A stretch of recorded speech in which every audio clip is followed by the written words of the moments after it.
Bene, buongiorno, buonasera a tutti, ciao agli amici clienti che vedo qui anche se vengono da distante.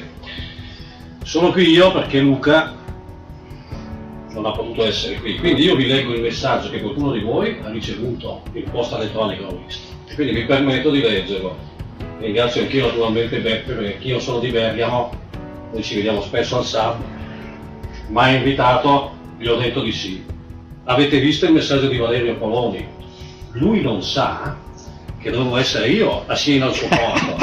Ma io ho fregato, perché siccome ho già detto sì, vabbè, se io sono venuto qui, è andato via a Siena al mio posto, sia sempre per il contratto, no? Lui non sa, non comunque Luca vi manda questo messaggio: buon pomeriggio Giuseppe e a tutti i colleghi e alle colleghe, rappresentanti sindacali del gruppo Veneto Banca, vi auguro una serena e proficua sessione di lavori congressuali. Oggi i miei compiti di segretario nazionale con delega al credito cooperativo mi trattengono a Roma in Federcasse per un delicato confronto sul tema del rinnovo dell'agilità sindacale del settore del credito cooperativo. Vi abbraccio con grande affetto e propongo alla nuova squadra della Fabi che eleggerete alla conclusione delle 2 giornate di congresso. La mia personale stima e fiducia, ben sapendo che sarà all'altezza nel raccogliere il testimone e continuare il difficile ma vincente lavoro sindacale. Luca è così, grande amico, al quale sono particolarmente affezionato perché siamo entrati in segreteria nazionale insieme 4 anni fa da Novellini e ci siamo molto affiatati. Detto questo, ho detto io sono di Bergamo, Banca Popolare Bergamo, gruppo UBI. Anche il gruppo UBI si è fidanzato sulla stampa con il gruppo Veneto Banca.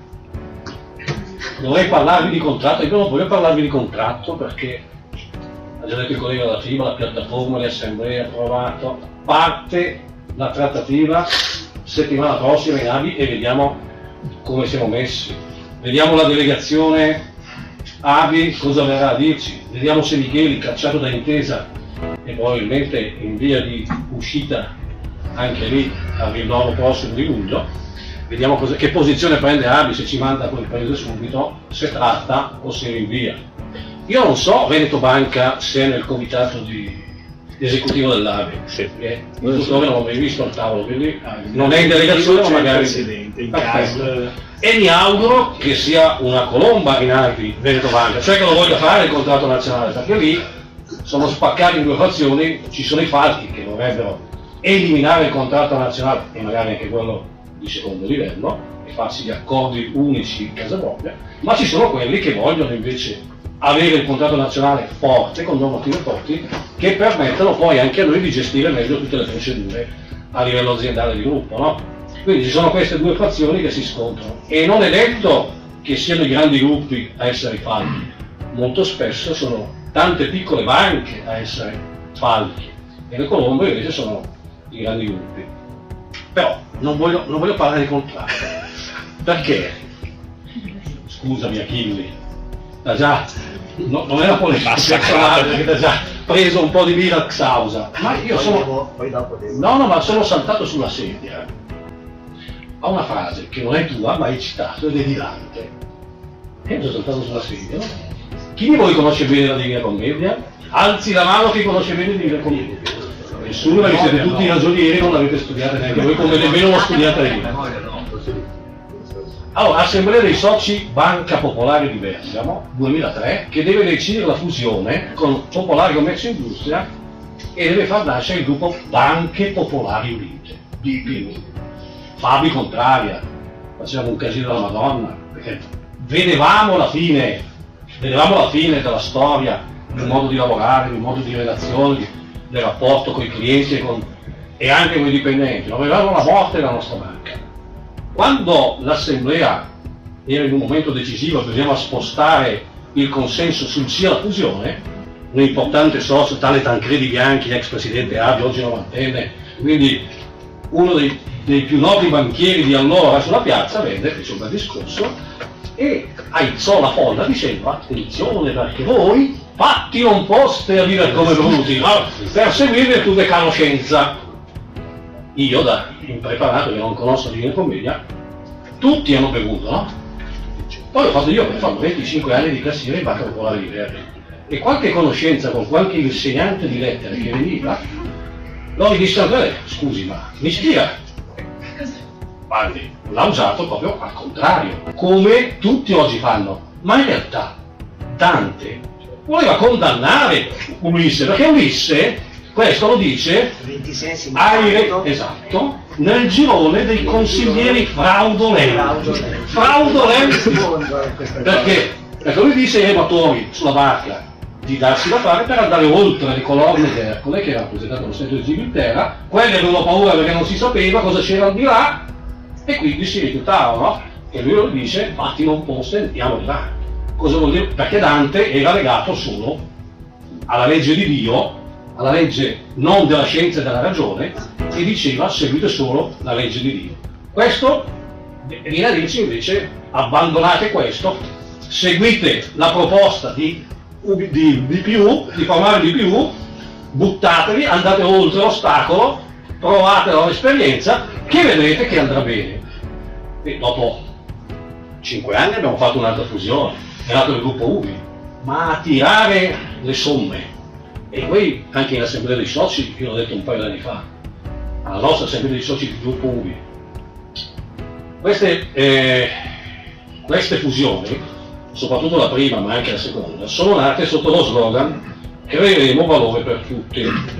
Allora io ho chiesto all'assemblea, tutti i soci presenti, che erano oltre 6.000, se volevano venire lì a dire se effettivamente queste fusioni avevano incrementato il valore dell'azione, per esempio, avevano incrementato forse il dividendo agli azionisti, o non era forse vero che il valore dell'azienda, anche dal punto di vista patrimoniale, era diminuito, perché tutte le società avevano venduto i gioielli di famiglia, avevano venduto gli immobili, ma soprattutto questo management, che lei ha detto su un libro, Il banchiere anarchico. Io politicamente non ho conosciuto neanche uno, eticamente tutti, anarchici totalmente. Questi manager, questi banchieri, non hanno creato valore per nessuno, hanno spolpato di valore le aziende, hanno distrutto valore per tutti e l'hanno creato per se stessi. Dice l'economista Gallino, hanno estratto valore, ma solo per se stessi. Punto. Questo è il dato. Quindi attenzione, no, non ce l'ho con la attenzione che vi dice buttatevi. Questo lo dico perché? Perché voi siete oggetto di attenzione a qualche altro gruppo, no? Anche il gruppo UBI. Come? E io gli dico, ma difendete a spada tratta, resistete il più possibile a farvi comprare da qualcuno. Dite di no, fate tutte le battaglie possibili, resistete, perché i primi che saltano sono i manager. E noi andiamo avanti, i primi che saltano alle fusioni di solito chi è comprato va in difficoltà e salta. Però viene distrutta la storia, viene distrutta la relazione, viene distrutto il modo di lavorare. Oggi il personale del gruppo UBI, e Nino che è di Banca Carino del Sud lo può confermare, oggi il personale della Banca Popolare di Bergamo, che era forse la migliore banca popolare del territorio nazionale, insieme al credito bergamasco di Bergamo sempre, e qualche altro popolare, oggi non ha più voglia di lavorare. Questi non solo hanno distrutto il valore dell'azienda, hanno distrutto gli entusiasmi e le motivazioni della gente, che è totalmente piatta e seduta.